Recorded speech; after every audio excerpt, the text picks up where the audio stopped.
Assalamualaikum warahmatullahi wabarakatuh. Perkenalkan, nama saya Regina Putriwardana dengan NIM 12320200189. Di sini saya akan menjawab soal ujian akhir semester pada mata kuliah Filsafat Ilmu. Pertanyaan pertama itu jelaskan 3 aspek penting dalam filsafat ilmu. Nah, dalam mempelajari filsafat ilmu ada 3 hal penting yang selalu dibahas, yaitu tentang apa yang dikaji, yang disebut ontologi. Terus bagaimana cara mengetahui sesuatu, yang disebut epistemologi. Kemudian untuk apa ilmu itu digunakan, yang bisa disebut aksiologi. Ontologi itu seperti kita bertanya, apa sebenarnya yang sedang kita pelajari.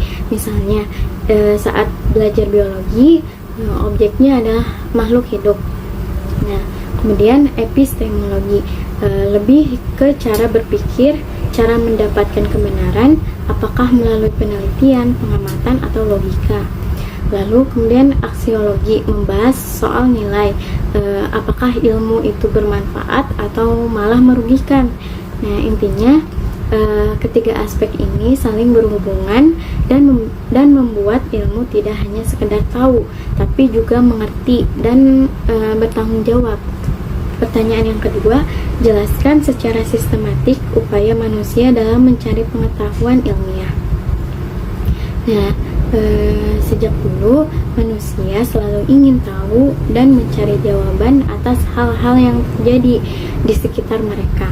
Nah, prosesnya tidak sembarangan, tapi berurutan dan terencana. Yang pertama, manusia melihat atau mengalami sesuatu yang menarik. Nah, menarik perhatian. Lalu disitulah muncul pertanyaan. Setelah itu mereka mencoba menebak atau menyusun dugaan sementara.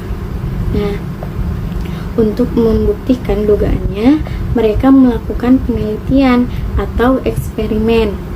Hasilnya kemudian dianalisis dan jika terbukti benar, barulah ditarik kesimpulan.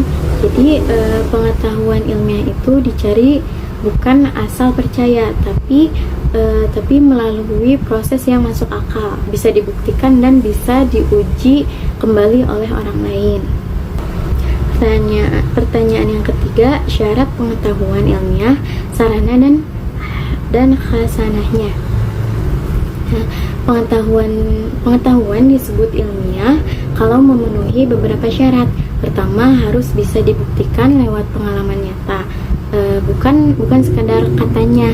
Nah, kedua, disusun dengan cara berpikir yang rapi dan logis. Ketiga, hasilnya tidak boleh bergantung pada pendapat pribadi.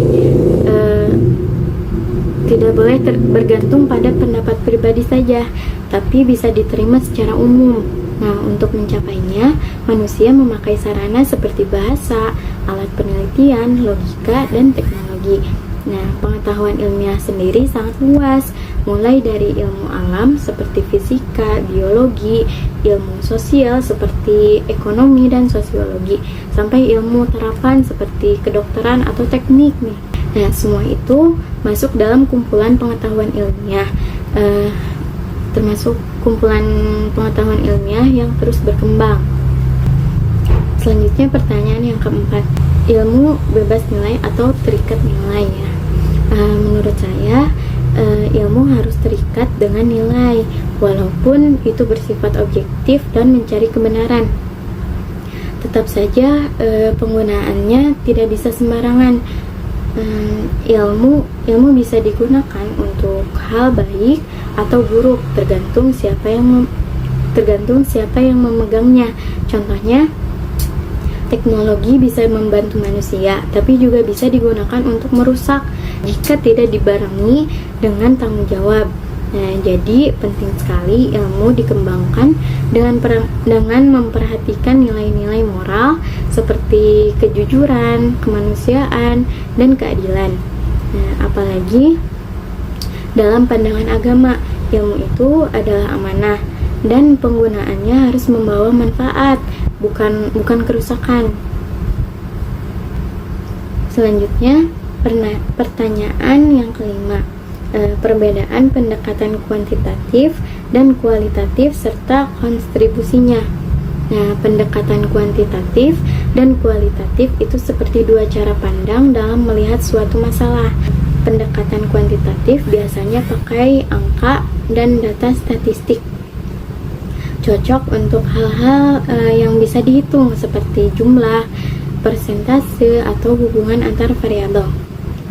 Sedangkan pendekatan kualitatif lebih menekankan pada cerita, pengalaman, dan pemahaman yang dalam, biasanya lewat wawancara, pengamatan, atau studi kasus.